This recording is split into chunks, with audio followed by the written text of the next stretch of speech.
여러분, 오늘 본문은 솔로몬이 성전을 건축하는 내용입니다. 우리가 방금 읽어서 아시다시피 이 성전이요, 굉장한 규모로 아름답게 지어졌다는 것을 우리가 알 수 있어요. 여러분, 당시 성전을 건축한다? 아니, 지금도 이 성전을 건축한다는 것은 참 쉬운 일이 아니지 않습니까? 때문에 이 성전을 건축하는 마음 그 자체만으로도 너무나 기특하고 이쁜 생각이라고 드는데, 정말 하나님도 그러셨을까? 그런 마음을 가지고 계셨을까라는 생각을 들게 하는 본문이 바로 오늘 본문이에요. 왜 그렇게 말씀을 드리냐면, 오늘 본문을 묵상하다 보면 참 어색할 수 있겠다라는 부분이 몇 군데 등장을 합니다. 이것을 보면서 하나님이 어떤 마음으로 이런 말씀을 주셨을까? 한번 살펴봤으면 좋겠는데요. 먼저 1절을 한번 보십시오. 이렇게 되어 있어요. 이스라엘 자손이 애굽 땅에서 나온 지 480년이요. 솔로몬이 이스라엘 왕이 된 지 4년 15월 곧 둘째 달에 솔로몬이 여호와를 위하여 성전 건축하기를 시작하였더라. 여러분, 이 본문을 읽다 보시면 솔로몬이 성전을 건축한다라고 말하면서 정말 뜬금없이 애굽에서 출애굽한 지가 480년이나 되었다라는 부분을 강조하고 있음을 볼 수가 있습니다.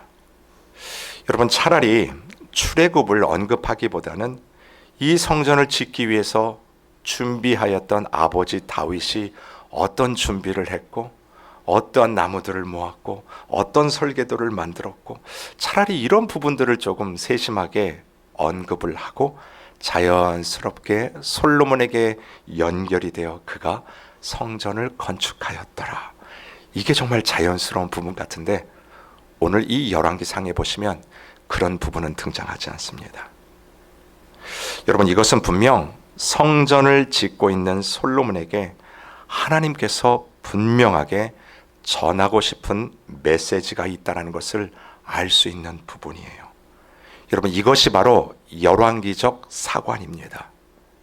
이스라엘 역사를 하나님의 말씀 앞에 순종과 불순종의 관점에서 그 이스라엘 역사를 해석하고 후대에게 알려주는 관점, 그것이 바로 열왕기적인 관점이라고 말씀을 드려요.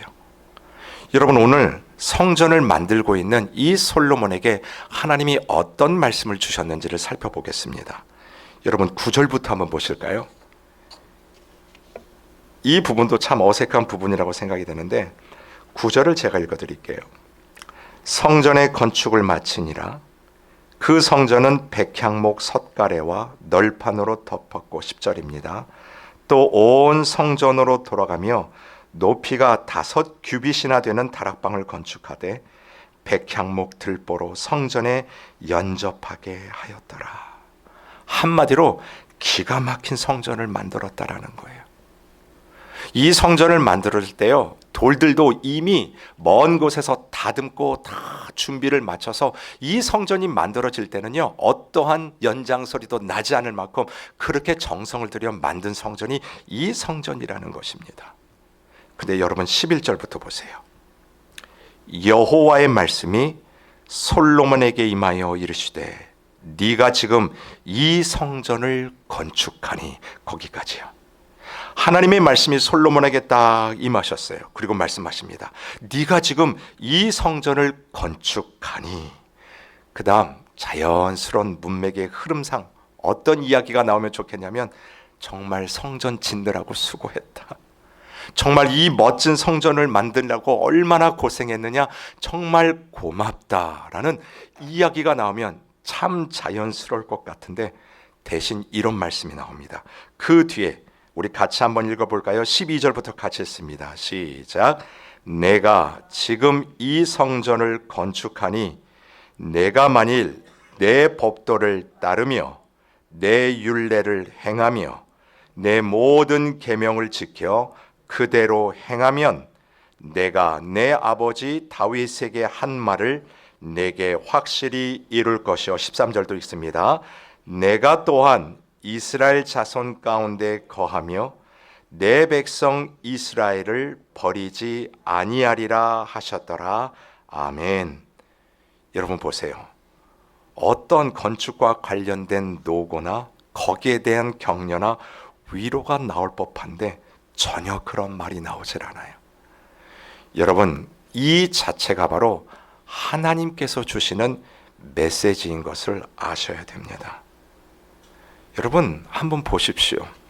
하나님은 정작 이 성전 건축에 관심이 있으신 것 같으십니까? 관심이 없으신 것 같으십니까?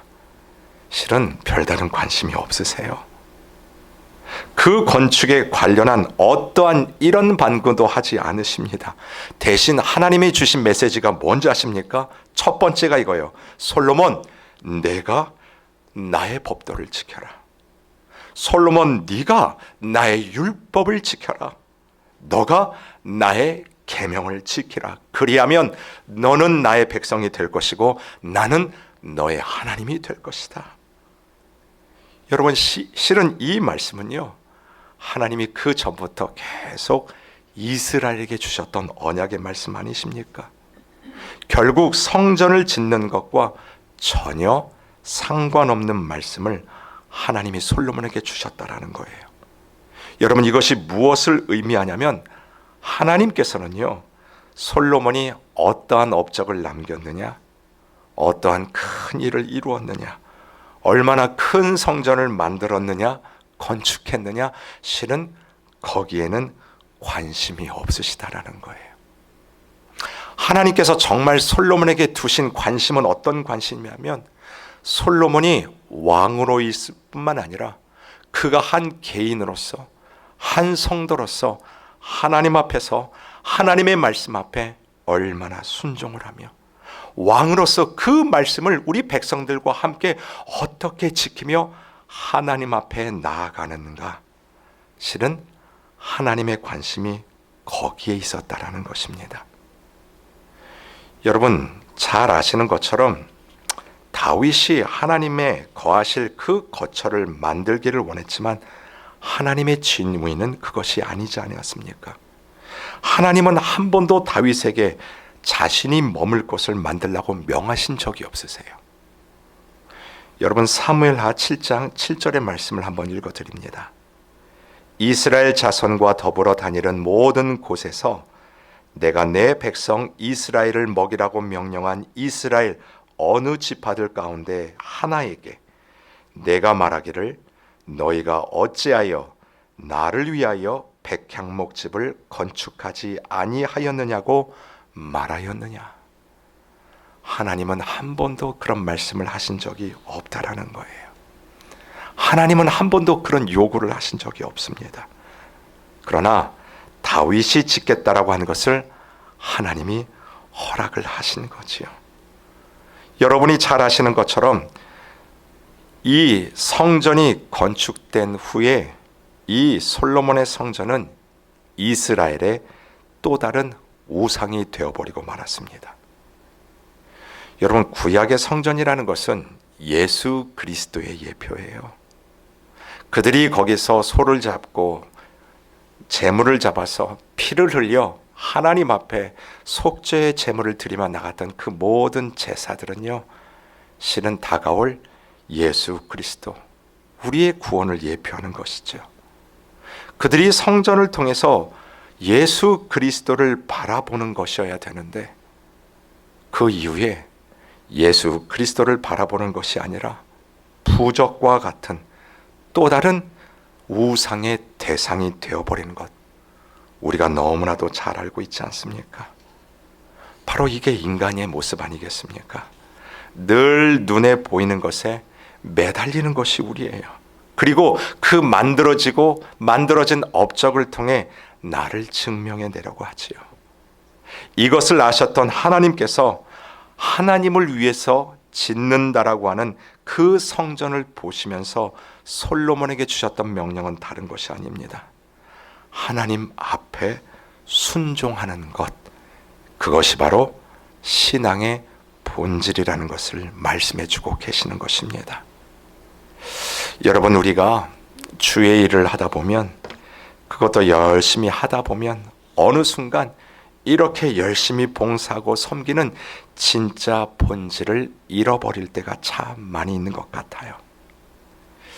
은혜를 받고 하나님을 사랑하는 마음으로 열심히 섬기고 애썼는데 보니까 나중에는 그 은혜는 사라지고 열심히 일하는 그 일만 남을 때가 너무 많다라는 말이지요. 일한 크기를 놓고 이것을 잴 때가 얼마나 많습니까? 은혜는 사라지고 열심히 섬기는 수단만 남을 때가 있지요.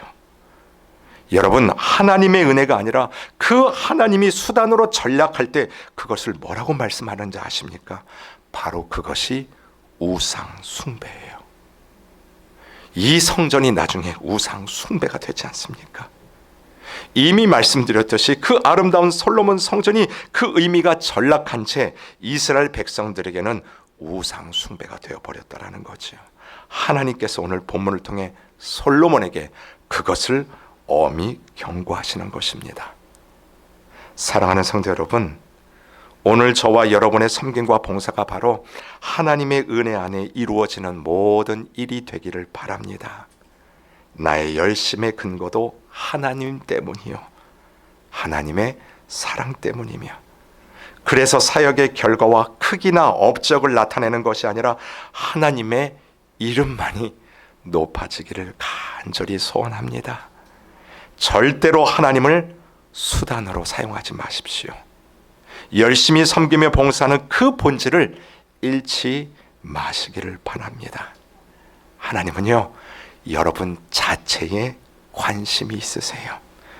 오늘도 이 하나님을 바라보시며 믿음의 주여 온전케 하신 그 하나님을 여러분의 피난처, 안식처로 삼으시고 그 하나님을 위하여 오늘도 분연히 일어나는 여러분의 모든 삶이 되시기를 주님의 이름으로 축원을 드립니다. 아멘.